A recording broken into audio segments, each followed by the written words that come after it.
How's it going, everyone? In this new video, I want to show you a Temu compressor. This is one of the cheapest compressors you can get on the website.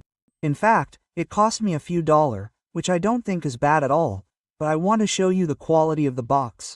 In fact, they have several things worth mentioning and talking about. I don't know what happened, but it came to me like it got stuck. Here, as we can see, this is the compressor itself. It comes with a screen protector, and later I'll show you what the product is like. It's actually quite small, quite compact.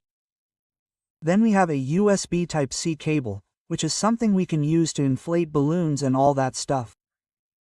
There we have the hose, well, to inflate the vehicle, which actually works with a thread.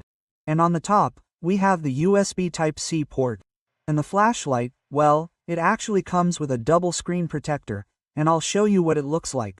When you turn it on, which is sunk in the middle, you have the basic information that by pressing the button below you can change between ball, car, and motorcycle modes, and you can adjust the air pressure. As I understand it, it supports up to 40 pounds of pressure. And as you can see, this is the flashlight by pressing the button on top. On the back, it doesn't have much information, and from there by pressing the middle button, it starts to apply pressure and release air. I don't know how long the battery will last, but I started charging it right away. Let's see how good or bad it can be. Well, here I'm going to do the first test.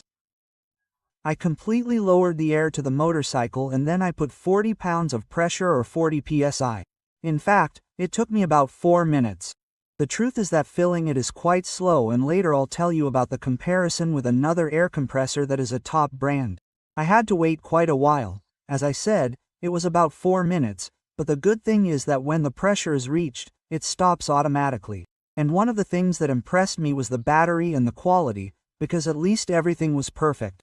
I've used it several times, and I haven't had any problems. I really appreciate that. It's a product that I recommend, considering it's so cheap, but let's compare it to a top brand compressor like Xiaomi, which is the